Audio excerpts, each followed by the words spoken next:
we are. That's what she wants. That's just like us. Not only are we playing in trash, but then we try to take our trash and bring it to the Father. Like it's some kind of good gift. What's going on, everybody? You've made it to another wonderful episode of To the Men After Me podcast. I'm your host, Neeko Williams. This is the letter to the boys that will become men in the generations that follow. Y'all, I'm very excited because if you're watching, then you already see this, but I got a guest host with me if you're only just listening. Do we want to close this door? She'll be fine. I can see when she gets to the stairs. Okay. My daughter's here, so you know she's a little wander. Ain't that right? Ain't that right? No. She's walking. So we got Jon here. We got Jon. Yeah. Introduce yourself a little bit. Yeah. So my name is Jon Martin. I am a social studies teacher at Southwest Guilford High School. Go Cowboys! And I'm proud to be here with my friend Neeko. Yeah. Super grateful to have you. Because you know the theme of the whole podcast is, man, this is a letter to the boys that become men in the generations that follow. And it's really cool because, as we kind of already alluded to, he has crossed over into a fatherhood. Ooh, and so he's already raising another generation. I mean, he is raising a young girl. But I just thought it would be really good to have you on the podcast to just talk about like how life has changed before, like what was life like before fatherhood? What is life like after fatherhood? And then like I'm just planning on just talking. If you say something that I just like, man, I just need to sit in that a little bit. Yeah. We'll sit in that. Yeah. And just so the boys that are listening, the men that are listening, man, can even start to begin to prepare themselves for what fatherhood looks like and feels like. And like we said, his daughter is with him in the room right now. If you see me get up, just know I had to go handle something. Right? Gotta go handle something. Yeah, I'm watching you. And it's okay because we just gonna have a conversation. So yeah, I mean, one of the things that I feel like this is just an example of, man, like I went from being a people watcher to like I gotta watch people to watch her because she just is everywhere. Like I feel like since I became a dad, like my sense of like safety and things that need to happen within like my house, like it's like completely changed to where we my wife Christelle, I love you. She's a person who used to love candles. She'll get the glass candles. I cannot count how many times, at least 3 times, a candle has broken within our house because Noah's just grabbing and just moving and stuff. So just like little things like that has like helped me realize like, okay, I'm trying to make sure she is as safe as possible. Okay. Yeah. Okay. Yeah. Man. Safety. Safety's a big part. So how old is Noah? Noah is coming up on 14 months. Wow. 14 months. So she is she's moving. She's been walking since she was 12 months. And it feels like forever because the days go by really slowly when you're having to clean up after her all the time. But she is mobile. She's active. She is running up and down the hallways of our house. And it's good. Yeah. It's good to have her around. They say that the days are long, but the years are short. It feels like it. Like that is like the truth, and I wouldn't know how to describe it before her. But like now, I'm like, man, like it feels like every day just goes by so slowly. But then like I look up and like a month has passed. Like I think like her birthday just felt like it was like 2 weeks ago, but like it's been almost 2 months. Ain't that right? That's right. Yeah. Tell me, what did you think fatherhood was gonna be like? And then, were there some things that you thought, man, this actually tracks, this is actually lining up, or was there anything that was kind of unexpected? I feel like I thought fatherhood was going to be this like fun all the time, kind of have someone around you, and get to do stuff with it, and like I remember seeing other fathers around me before and having their kids around, you know, walking and like interrupting conversations, having questions for them, and they might be like, "Stop, I'm talking. You need to be polite." And I'm like, "Oh, I can't wait for that." And then like, I guess I didn't the reason why is because I didn't really see any of the guys when they had babies. Because like to think about the name drop some people. No, I'm not gonna name drop people. But I just have friends like I didn't see them until like their kid was like walking, talking in full conversation. And in my head, I'm like, oh yeah, that's what like that's awesome. Like I can't wait to have someone look like that, whether it be a boy or a girl. But like I don't think I was prepared for like the actual baby stage. Like I did think about when we were in the hospital and she had finally came and I'm sitting there and I'm like, I ain't take no classes for this. Like, like you know, like there used to be a huge movement of like, oh, you gotta go to like the baby class, or change a diaper. I was like, I'll figure it out. I did figure it out.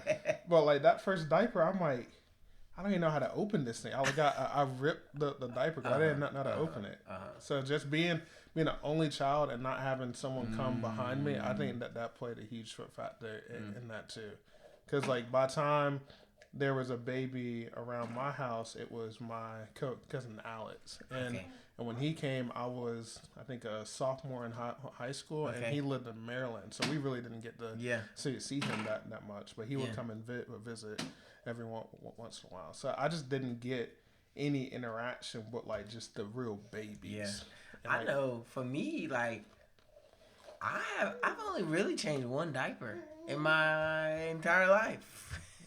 Be ready, because like they come quickly. They come. They come, and they don't ever stop. They don't stop. Now, do y'all use like paper diapers or do y'all use cloth diapers? Did y'all try one? Did y'all try another? Like, where y'all at? So we were lucky enough to be blessed that people bought us diapers then like the baby stuff, like the baby showers and all that stuff. So we got a whole bunch of diapers. We hadn't had to buy diapers until her 12-month. Wow. Like 12 months. Y'all had a year's worth of diapers. We had a year's worth of diapers. So you can imagine once we ran out and I'm like, oh, let me go out. I guess I got to get some diapers. And I finally looked at the price. I'm like, $45. I said, for something she just go poop and pee? I said, that's wild. That's wild. So, okay. But like that, we've stuck for the most part to Pampers and, Huggies. We've had like a couple like random ones just from like people who have gotten us gifts. But we like the Huggies and Pampers. They've been consistent. And like I have been grateful that like they haven't leaked out. I've had a couple that have like leaked out, but not because the diaper was bad. It was because it got put on in a weird way, and it turned into a thong diaper. You're gonna learn what that is, because you're gonna think, I'll put you on my leg and we'll figure it out. And then like you look later, they walking around with half they butt cheek out. You're like, oh, okay. I said that's not how it's supposed to go. How you get in that chair? Cause you grown. You just moving? Apparently you grown. You're just chilling? Okay. That's cool. Well, you get that bottle. Yeah. You just need to put You're this welcome, around. baby. I don't know where your cup went. Where's your cup? You don't know. Yeah, it's okay. Man. Yeah. But like it's it's weird like being like a new dad. Now I can still consider myself a new dad where I'm at. Because even at 14 months, like there's still things I'm learning like right now. Like the challenge where I'm at now is hair. Oh. That's tough. What do you mean, like her hair? Yes. Okay. Yes. As you can tell, my hair is not going anywhere because like I don't have the energy to really think about that. But for her hair, I'm starting to realize I'm like, all right, she's going out in public with me. I can't be no deadbeat dad and like not do my daughter's hair. So I'm learning what all this like moves and like how to get her curls right. If you ask me her curl pattern, don't know. I'm working on that and understanding what that means. But she does have apparently a nice curl pattern, so I'm learning how to style it that way. The one thing I can't do is the little rubber bands. Like my wife, she'll put the rubber bands in her hair, and it looks so cute at the time. And I'm like, how'd you do that? That's so cool. But then like I'm the one that puts her to sleep, and I know like you're not supposed to keep your hair in like no rubber band if it's not supposed to be there. So I'm sitting there, I got big burly hands, and I'm trying to like pull this hair, like pull it out, and I'm like, am I pulling her hair? And like so that's been tough for me because my mom, she's always been like straight hair, and she's never like really used her like natural hair, at least when I was in the house. And now like she started to like mix it in some. So I've really had no experience with like black hair, and like I felt weird like admitting that to Christelle, and I even had students who have like seen pictures of like, oh, her hair is so nice. I'm like, that's her mom. I don't know anything about hair. So now like I have students coming up and like, Mr. Martin, well, let me see your hair today, and I showed their hair, and students would be like, all right, next time you need to try this, this, and this. And I'm like, what? Okay, yeah. So it's a lot. It's a lot. But I'm on that path and I'm learning, and she's gonna be stylish because you can't be out here looking crazy. She's gonna be stylish. Look, let me tell you what. It's two areas. It's two areas that I'm finding that black parents got to be like extra vigilant. Right. Okay. The first one is hair. Right. But the second one is ash. You cannot let your baby walk out the house ashy. See that is another thing where like in that category for me, don't ask me because I'm not there. I am absolutely there for my daughter because like I've learned what eczema is, and I know that she has eczema, so I try to make sure she's moisturized real good. I would say for me, I do not get that same type of tender loving care from myself. So I think I've told you before. I don't know. I've told a couple people. There's a term that I use that is a product of my middle school and high school, and this is no shade towards my parents. My parents were hands off because I was a mess, and they're like, you know what, you gonna do you, and that's fine. So I had this term that I gave myself this diagnosis. It's called perma-ash. Perma-ash. Do you know what permafrost is? Yes. So for those of you who don't know who permafrost is, it's where like it's frosty for so long that it becomes permanently frosted. In like the tundra or something. Yes. Yeah, like they in the tundra, like Antarctica, all that. How you do that? Okay, whatever. She spoke. She Cheez-Its. Are you gonna eat it too? You gonna eat it? Okay. Yeah, but permafrost is that permanent frost. I have permanent ash. No, you do not. There are certain parts in my body, like I will make sure in high school, the elbows and stuff, like what would be good, the kneecaps. But like, when I look at my feet, bro, like I should not own any open toe shoes, nothing, because like it'll just be ash. And like people are like, why don't you just put lotion on it? And I'm like, I do, and like literally my skin, when I put the lotion, it just sucks it all up, and it's still ashy. So, but I'm gonna prophesy over your daughter. That's not gonna be her story. It's not. That's not gonna be her story. Because I have done well, and Christelle has helped me make sure that like she is lathered up in whatever Vaseline lotion possible, and I hope that I don't do it enough to where that's where because going back to like my story of like how I got to this perma ash stage, it was because of the fact that like my mom, when I was younger, she would use this like heavy Vaseline, and I hated it. She would get all in my face, and I just hated it, and it got to a point where I was like, I don't want that anymore. Like no, I don't want it, and it was like I just kind of had to go from there. She's like, well, you need to put this cocoa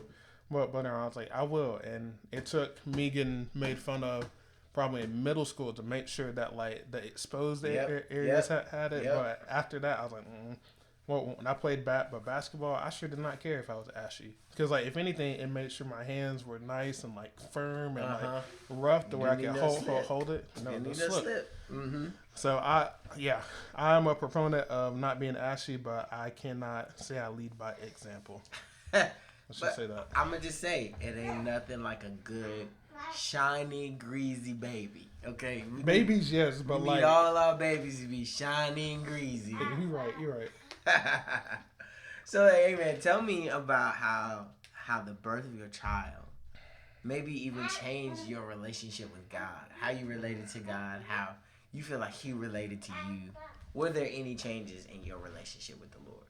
My relationship with God probably changed in the idea of like I realized that like I was no longer driving the ship. I wasn't ever Yeah, driving yeah. the ship, but like excuse me, there were just things that were like out of my control that I didn't realize were out of my control until she came along. Like one of the things was when Christelle went into labor. She went into labor 36 weeks and like 6 days. So like we were preparing like okay like this baby's going to come early, but like we're thinking like 38 weeks, maybe like 39. So I'm like, all right, I'll be ready then. Baby came random Tuesday night. I had just gotten my oil changed. I remember Christelle was like, yeah, I'm having some contractions, but I'll be all right. And I'm like, okay. And she's like, they're getting worse. We need to go to the hospital. Wow. And I'm like, okay. I was like, well, they'll just see like what. And she's like, don't worry, like they'll probably just send us home, give me something to like stop the contractions. I'm like, okay, cool. And we get in there. I think we got there around like 10 o'clock, like 10 p.m. And I'm like, okay. And so we're sitting there, and it gets to like 11. Doctor came a couple times, looked at it. I'm like, okay. And then 12 comes. I'm like, we still here. And like 1 o'clock is there. I'm like, okay, I might need to call out from work just to like, cause I'm gonna be tired. Right. And then the nurse finally came, and she was like, yeah, like we're actually going to keep you. We think we want to monitor you. So I said, okay. I said, well, like what does it mean for the baby? She's like, well, we're like pretty sure the baby's coming. Like, and then I remember I was like, oh, okay. So they move us from where we were at. We go upstairs a little, and I remember it got to be I think probably like I think it was like probably 9 or 10 the next morning, and we had like slept and all this stuff, and I would wake up, and Christelle's like, she's coming, Noah's coming, and I'm like, yeah. I was like, I didn't clean my car, I didn't get a haircut, and I don't want to be looking like crazy when my baby comes. I was like, I'm gonna get my mom to come sit with you, and I'm gonna go do that stuff. So I just like I didn't ghost her at all. Like it was like, but I was gone for like maybe like 4 hours, and like I think in that time I wouldn't know it until now, but I was just like trying to process his ideas. Like I'm not ready. Really? Yes, because I'm like there's so much stuff that like I need to do. Kind of how like people talk about when like when your time comes, a lot of people like I'm not ready. Like I need to do this, I need to do that. Like that was where I was at. What are you playing with? Okay, whatever. So let me just walk it back a little bit. Yeah. Y'all are in the hospital. The baby is coming, but it's like 4 weeks or 3.5 weeks early. Yeah. So she's coming. Y'all are in the hospital. Yeah. They're like, hey, you're gonna have the baby. Yep. You was like, so I'm not ready at all. And like some of the ways that it kind of like started to manifest was, you look at your car's not ready. Yeah. Head not ready, you know. And so you took a couple hours. I had to go and like get it out because I'm like I'm gonna be here. Because I knew in the moment I was like, even though I don't feel ready, I know that like God is going to like watch after me. But like, what's she getting into over there? What you got? You got this nice thing of light bulbs. Nice. Noah. I just don't want to make. Yeah. I just. And she got something. What's that? I just don't want to get it. Yeah, we'll put that up there. Just thank you. Yeah, but I personally just like wasn't ready, and I had to like take that time, and I realized like man, like I was never going to be ready.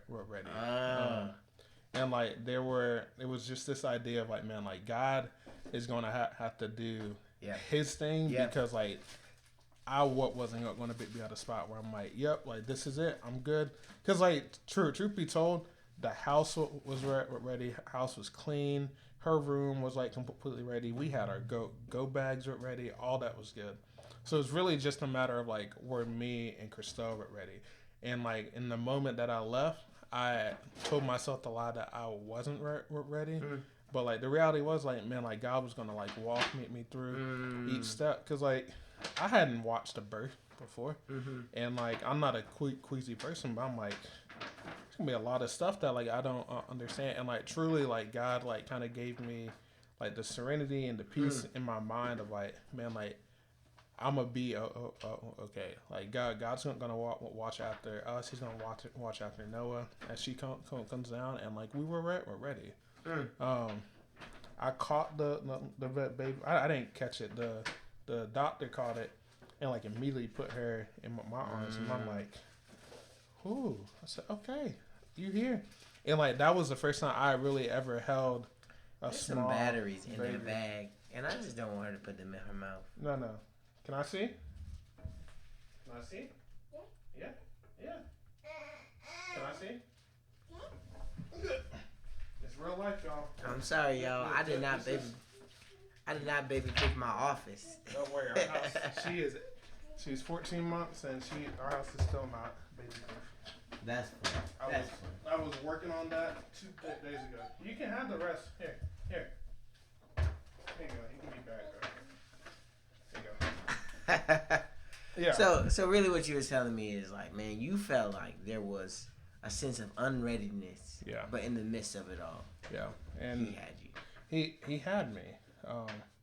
He had like our songs were like what we needed, and like one of the birth songs that we listened to, or I can't say I did not get birth, but Christelle listened to was like Firm Foundation, and it's like, man, like if he is like my firm foundation, then like I don't have to worry.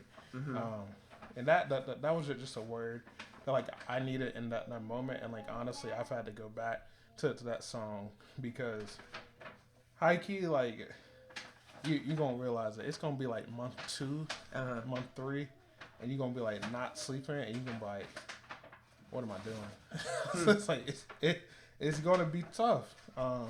It's gonna be like that third the diaper change in the night, and you're gonna be like, I don't know what I'm doing. I don't know if I'm doing it right. But like you're gonna need the idea of like, man, like if like my mom used to instill in me like and I can't like honestly remember the verse, but she's like God like brought you here for a reason, and like because he brought you here, he's not gonna just leave you there. And I know some people take that of like, God's not gonna take me through the hard stuff, and I'm like, no, that's not it. God is going. He might bring you through the hard stuff, and like he's gonna walk alongside you. That's right. And that was the part where like it took me into being an actual Christian to understand like, man, like even through the hard stuff, like God has always been there for me. Man, have you experienced anything like the way that God has been a father for you? You get to be kind of like his characteristics that you get to be towards her. Yes. This girl loves candy. Like she's like loved candy. I think she gets it from her mom. Like Christelle loves candy too, but like she will just always like be like, candy? Like she was literally like saying like, candy? And I'm like, no, like you can't have candy. Like she loves like a little sour Patch Kids. She'll just don't she ain't got no teeth. No teeth, but mouth full. She'll just gnaw it down. And that there was a moment where I don't think I was fed up, but I was just like, "Hey Noah," I said, "Hey Noah, you don't want that trash. You don't want trash." Like there's a moment where she was like asking for candy, and I'm like, no. I was like, you have rice and chicken like, right here. That's like what you need. And I was like, man, like how often am I the one that says like I want like the fruits of like my heart, and like it's not like the fruit that God's trying to give me in that moment. And it was just like a surreal like reminder of like, as frustrated as I want to be at Noah for not eating like the food and the vegetables that I need her to eat. Like I'm that same person, like to God, but like God has chosen to be loving and like gracious with me. That is like one thing that like I constantly just like with her just in general, I have to like flip it all the time, and that's been hard because like there's times where I'm like that doesn't apply to me because like I'm like like she's doing that, but like I'm doing it. Well, one of the best examples was we go to Chick-fil-A, and if you know me, I love ice cream. Okay. And my top like 3 ice creams are Bluebell, probably some Chick-fil-A ice cream, and then Dairy Queen. Like okay. Dairy Queen's so good, but there's not enough Dairy Queens here. But we're not going to get into it. This isn't a Dairy Queen podcast. But like at Chick-fil-A, you can always substitute the toy for ice cream. So I'm like in the car, and it's me, Christelle, Noah, and like we're sitting there, and of course like I order some ice cream, and with her food, I get her some ice cream too, and I'm like, all right, we'll get the ice cream, and like she sees it and she starts like crying for it, and I'm like, no, like you can't have any yet because like we can't feed you when we're up here. So she. Thank you, Noah. We don't need no more trash. No more trash. It's okay. Thank you. Thank you. Thank you, Noah. Noah. Thank you. No more. All done. Say it. Say all done. All done. All done. Good job. But like she's sitting there and she's like wanting the ice cream. And I'm like, no, Noah, you can't have any. And I'm sitting there with this ice cream cone. Just eating it. And she's just sitting there crying. And Christelle's like, how are you eating your ice cream, but you just told her that she can't have hers? And I'm like, because she's a kid. I'm an adult. And I'm I'm trying to get this principle of like, you got to eat your food before you eat, your dessert. Man. She lit me up. She's like, oh, really? She's like, so does that not apply to you? And, man. And I'm like, now I want to say that I reacted graciously, and I was like, you know what, you're right, but I was like, no, it does not apply to me. Say, because I know for a fact if I eat this ice cream, I'm going to still eat all of my food. But like Noah is not. She'll eat the ice cream and then she won't eat the food. But like in my heart, I know like the principle of what she was saying. Like, man, like if I'm going to be her father, I need to lead by example. And like that's the part where just as a husband, I've struggled with just like leading by example, whether it be a quiet time, or just like getting us out the house to be the places on time. But like I know that's what God has like kind of called me to. That's good. But like I'm working on it, and like I hate being one of those people like, oh yeah, I'm working on it. But like truly, like I believe that's just like a day by day thing, and I'm having to just figure it out. Nope. All right. What you doing? No, that's really cool, man. And even as you telling me these stories, your daughter is literally bringing us trash, and I can't help but not see the illustration in that. I'm just like, we are. That's what she wants. That's just like us. We're not only are we playing in trash, but then we try to take our trash and bring it to the Father, like it's some kind of good gift. Okay. Let me. I'm not gonna go there. I'm not gonna go there. But like, you need to keep that in the back. I gotta keep that in the back. But it's just like she has so much joy bringing you trash. Oh yeah. Here's the other part. Let's flip this. Let's take it a little step further. Our Father in heaven, He will receive our trash, and then He'll turn it into treasure. Okay, I'm not. You're not passing Neeko. You're just Neeko right now. I'm just in the podcast right now. But that's a word. That's truly a word. There's so many things. I'm not gonna get into church either. But just this idea. We were at church last night, and I know you were looking at the script when Andrew brought up the idea of like. I think he said building a house or building something, but he was like, man, like you have more freedom knowing that like God has like the power behind it. And like I sat there and I immediately thought about her because like she'll sit there, she'll bring me her blocks, and I'm like, this girl ain't got a care in the world because like I'll put these blocks up exactly how they need to be. She'll just throw it down. She'll be like, can you fix it? Like, I'm like, of course I will. But like, I just saw that example. I'm like, I said, no, that's good. Now shooting a can of Coke with a BB gun at a Yellow Jacket, that's not wisdom. I don't know about all that. Wisdom. And I'll say this. I know, Andrew, I hope you don't listen, but you know, that looks more like people like this, not like this. Because that's not us. So we not going to go Okay. Final thoughts. Here's the last thoughts. You know, the whole podcast is aimed at the next generation. Yeah. Man, do you have any words of advice and encouragement for boys right now? Not even married. Yeah. Just as they're thinking and they're trying to walk, maybe with Jesus, maybe not, but just like fatherhood is could possibly be in their future. Yeah. If it is, what would you say to them? How can they prepare right now?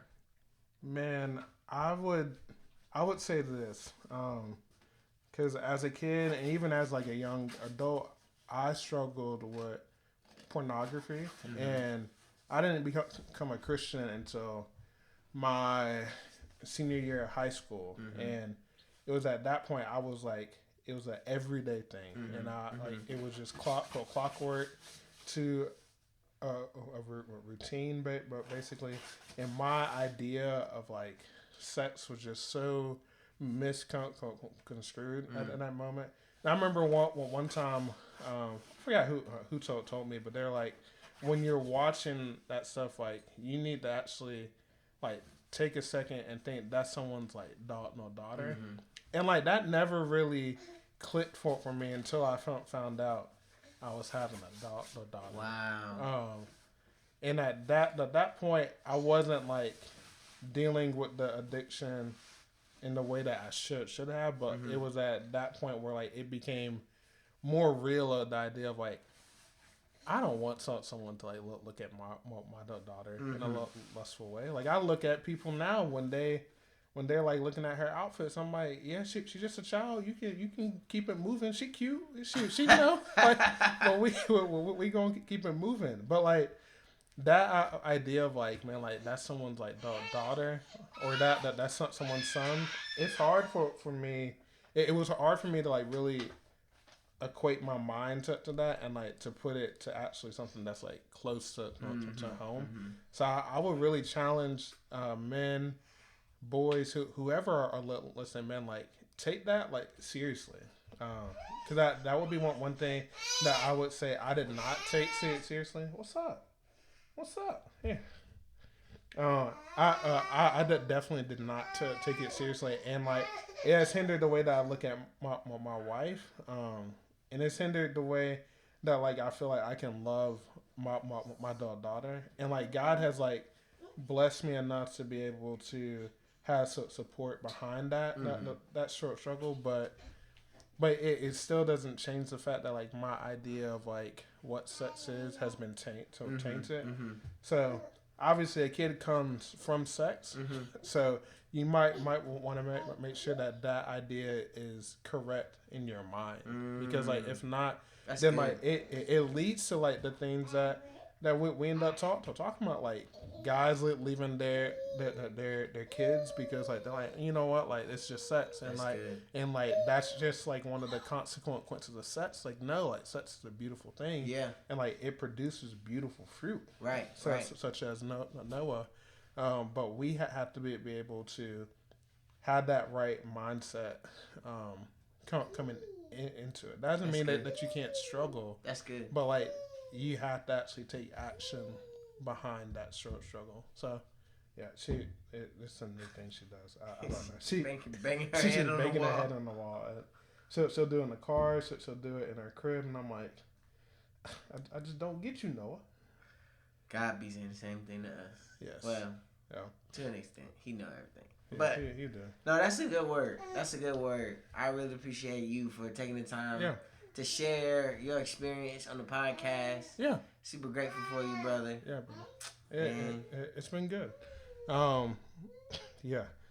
Final thoughts, or I have a question for you. Okay.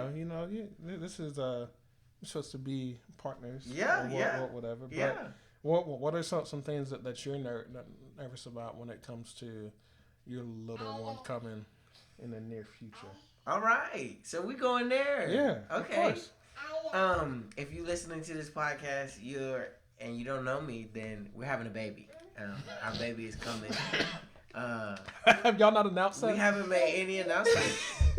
Scratch the tape. No, Scratch the tape. We here now, so we don't care. No, I'm really looking forward to. Yeah, she getting some water. I think I'm really more than I'm nervous. I'm more looking forward to trying to create the environment where a child can thrive. Yes. You know, like I just look around and I know that everybody's parenting. Everybody's parent have harmed them in some way. For sure. And you can do the best you can, you know. But I want to try and make trying to create the kind of child that is like emotionally healthy. Yeah.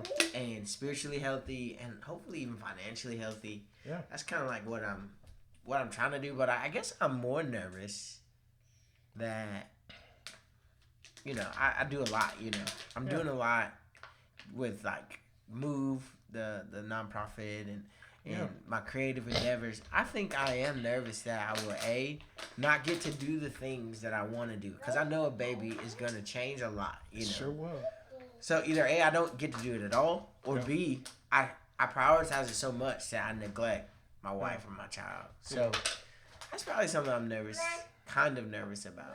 Well, one of the things, not that you said that, it made me think about some of the other stuff I would say. If you are a young boy, and I say this with love, and I say this coming from a place that I know I'm still at. If your hobby is to play video games in your free time, I can't tell you to drop it, because like I would be a hypocrite, because I game probably an hour or so like every day.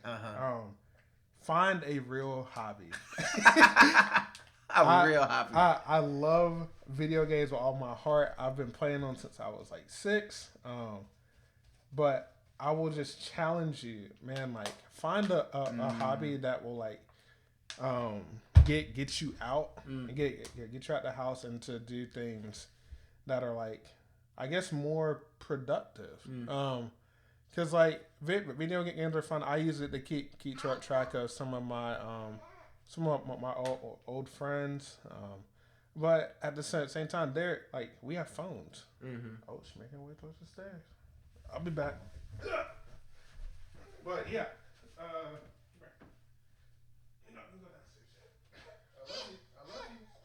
I love you. You want to say that? Yeah. Yeah, find like a hobby, whether it be journaling, writing, reading. Like do something a lot like that, because like in the Bible, I'm not good at remembering where that they come from, but in the Bible they talk about when I was a boy, I did things that boys do, but when I was a man, I dropped those boy things. I'm paraphrasing. Don't call me a Pharisee, please don't. But you throwing a whole fit. Okay. It's okay. It might be time for us to start wrapping it up. Yes, but I would challenge you, young boys, to please do that, because it will do you so much good. What? All it took was one look from her dad. Huh? Yeah. But I challenge you to find something that will be like really fun for you, that's not video games. And then not only that, but I will also challenge you to like come up with a schedule for your life. Not even for your life, but just like for your week, for your month, whatever. Because like that's something, when you have a kid, you're gonna learn very quickly. You have to have some type of set schedule. If you don't have a set schedule, you are going to struggle. And like that's something I did not have. So I'm speaking from experience. I struggled because I'm like, well, I want to do this. Noah says you can't do that because Noah got a dirty diaper, and Noah just can't be at the house by herself. You know, so like finding like a rhythm is like good because like I'm telling you, Andrew was preaching last night. If y'all, I don't. What was the date? The week of June 22nd. Whenever this does come out, do yourself a favor. Go listen to that sermon because when Andrew pulled out them rocks.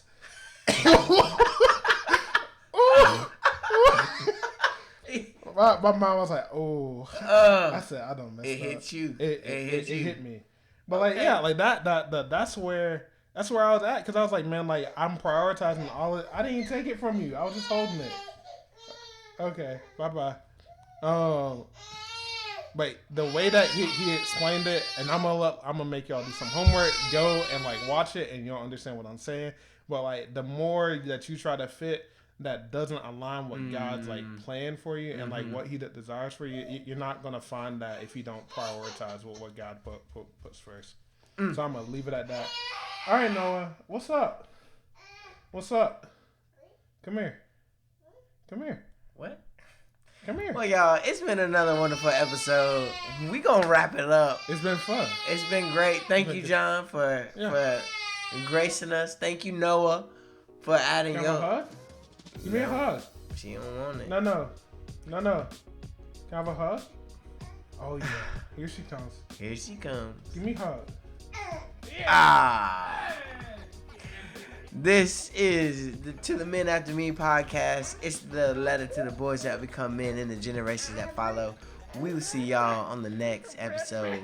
Peace. Hey.